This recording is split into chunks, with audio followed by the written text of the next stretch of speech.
여러분은 크리스토퍼 놀란 감독을 어떻게 생각하십니까?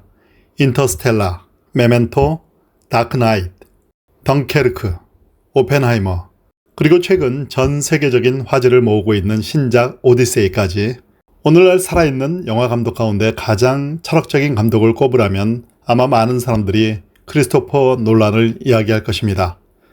흥미로운 사실이 있습니다. 놀란은 자신을 기독교 감독이라고 말한 적도 가톨릭 신자라고 밝힌 적도 없습니다. 그의 종교는 공식적으로 알려져 있지 않습니다. 그런데 이상합니다. 그의 작품을 볼수록 마치 성경을 읽는 듯한 느낌을 받을 때가 있습니다. 죄와 용서, 희생, 사랑, 믿음, 인간의 한계, 그리고 구원. 왜 그의 영화에는 이토록 기독교적인 질문들이 반복해서 등장하는 것일까요? 이 시간에는 크리스토퍼 놀란의 작품 속에 숨겨진 기독교적 코드를 함께 살펴보겠습니다. 첫째, 메멘토. 기억을 잃은 인간은 누구인가? 메멘토의 주인공은 단기 기억을 잃었습니다.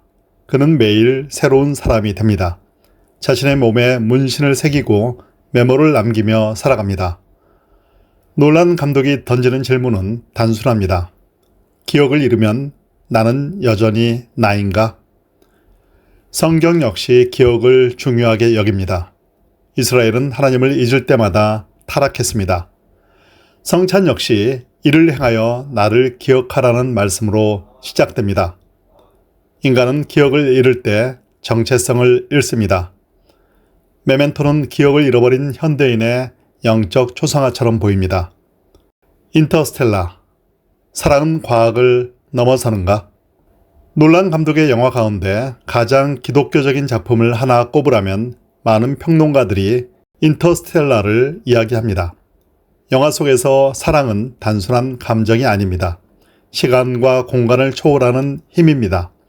딸을 향한 아버지의 사랑은 우주를 건너갑니다. 기독교 역시 사랑을 우주의 가장 큰 진리라고 말합니다. 고린도전서 13장은 믿음, 소망, 사랑, 그 가운데 제일은 사랑이라고 말합니다. 놀란 감독은 과학 영화를 만들었지만 결국 세상을 움직이는 힘은 사랑이라고 말합니다. 덩케르크, 희생 없는 구원은 없다. 영화 덩케르크에는 영웅이 없습니다. 평범한 사람들이 있습니다. 민간인들이 배를 끌고 목숨을 걸고 바다로 나갑니다. 누군가는 다른 사람을 살리기 위해 자신의 생명을 내놓습니다. 기독교가 말하는 구원도 바로 희생을 통해 이루어졌습니다. 십자가는 승리 이전의 희생이었습니다. 놀라는 구원이란 누군가의 희생 위에 세워진다는 사실을 영화 전체로 보여줍니다. 오펜하이머, 죄책감과 심판.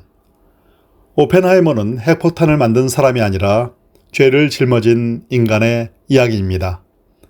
영화 후반부는 거의 한 편의 참회록처럼 전개됩니다. 오펜하이머는 세상을 구하려 했지만 새로운 죽음의 시대를 열었습니다.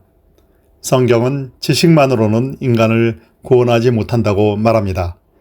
지혜가 도덕을 대신할 수 없습니다. 기술도 양심을 대신할 수 없습니다.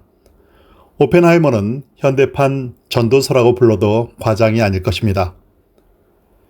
오디세이, 집으로 돌아가는 인간. 최근 개봉한 오디세이는 놀란 감독이 오래전부터 품어온 프로젝트였습니다. 그는 이번 작품을 통해 호메로스의 고전을 현대적으로 재해석했습니다. 표면적으로는 트로이 전쟁 이후 오디세우스의 귀향 이야기입니다. 그러나 그 깊은 곳에는 인간은 어디에서 와서 어디로 돌아가는가라는 질문이 있습니다. 기독교 역시 인생을 귀향으로 이해합니다. 우리는 영원한 번향을 향해 가는 순례자입니다.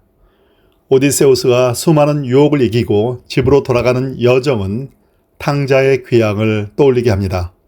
충성과 인내, 가정의 회복, 정체성의 회복이라는 주제 역시 성경과 깊이 맞닿아 있습니다. 흥미롭게도 놀라는 최근 인터뷰에서 고대 서사 속 신들을 단순한 초자연적 존재라기보다 인간 내면에 투영된 실제로 해석했다고 설명했습니다. 이는 신화를 인간 존재와 도덕의 문제로 읽어내려는 그의 철학적 접근을 보여줍니다. 놀란 감독 영화 전체를 관통하는 5가지 기독교 코드가 있습니다. 첫째, 인간은 불완전하다. 둘째, 사랑은 가장 강한 힘이다. 셋째, 희생 없이는 구원이 없다. 넷째, 죄에는 반드시 책임이 따른다. 다섯째, 인생은 결국 본향을 향한 여정이다. 놀란 감독은 설교하지 않습니다.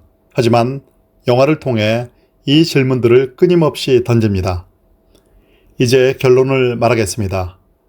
우리는 흔히 기독교 정신은 교회 안에만 있다고 생각합니다.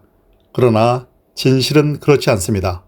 진리와 사랑, 희생과 용서, 정의와 책임, 소망과 회복, 이러한 가치는 성경에서 가장 깊이 체계화되었지만 동시에 인간이라면 누구나 공감할 수 있는 보편적 가치이기도 합니다. 그래서 기독교인이 아닌 예술가도 이러한 진리를 작품 속에서 탐구할 수 있습니다. 크리스토퍼 놀란이 바로 그런 감독입니다. 그는 자신을 기독교 감독이라고 말하지 않습니다. 하지만 그의 영화는 끊임없이 인간 존재의 근원적인 질문을 던지고 그 질문은 놀랍게도 성경이 오래전부터 답하려 했던 질문들과 깊이 만납니다. 어쩌면 이것이야말로 기독교 정신의 힘인지도 모릅니다. 특정 종교의 울타리를 넘어 모든 인간이 함께 추구해야 할 보편적 진리, 그것은 사랑이며 희생이며 용서이며 회복입니다. 그래서 크리스토퍼 놀란의 영화는 단순한 블록버스터가 아니라 우리 시대를 향한 하나의 철학적 순례이며 인간의 영혼을 향한 깊은 질문이라고 말할 수 있습니다.